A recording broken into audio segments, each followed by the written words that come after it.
আমাদের জীবনে এমন অনেক মুহূর্ত আসে যখন আমরা আল্লাহর কাছে ব্যাকুল হয়ে কিছু চাই।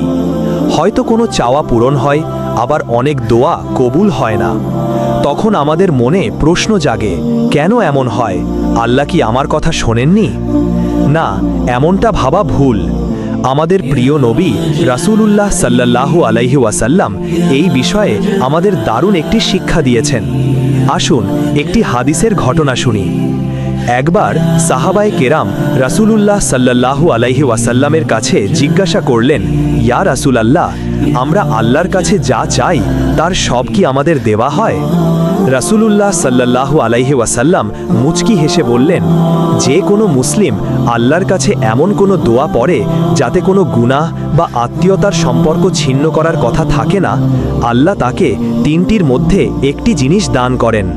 হয় সে যা চেয়েছে তা দ্রুত দিয়ে দেন, অথবা তার আখিরাতের জন্য সঞ্চয় করে রাখেন, অথবা তার থেকে কোনো মন্দ জিনিস দূর করে দেন। সাহাবায়ে কেরাম তখন বললেন, তবে আমরা বেশি বেশি দোয়া করব। রাসূলুল্লাহ সাল্লাল্লাহু আলাইহি ওয়াসাল্লাম জবাব দিলেন, আল্লাহ আরও বেশি দেন। সুবহানাল্লাহ! এই হাদিস আমাদের কি অসাধারণ সান্ত্বনা দেয়। এর অর্থ হলো আমাদের কোনো দোয়াই বৃথা যায় না। আপনি যখন কোনো কিছু চেয়েছেন তখন হয়তো আল্লাহ আপনাকে সেটি দুনিয়াতেই দিয়ে দিয়েছেন।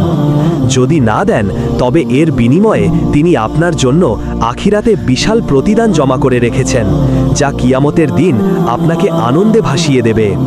অথবা আপনার দোয়া হয়তো আপনার উপর আসতে থাকা কোনো বড় বিপদকে দূর করে দিয়েছে, যা আপনি টেরও পাননি। তাই হতাশ হবেন না। আল্লাহ অসীম দয়ালু, তিনি আমাদের জন্য যা ভালো তাই করেন। আমরা হয়তো তাৎক্ষণিকভাবে বুঝতে পারি না, কিন্তু আল্লাহ আমাদের সব দোয়ার প্রতিদান দেন। সুতরাং দোয়া করুন, বারবার দোয়া করুন, দৃঢ় বিশ্বাস রাখুন যে আল্লাহ আপনার কথা শুনছেন এবং তিনি আপনার জন্য সর্বোত্তমটাই রেখেছেন। আপনার সব দোয়া আল্লাহর কাছে সুরক্ষিত আছে।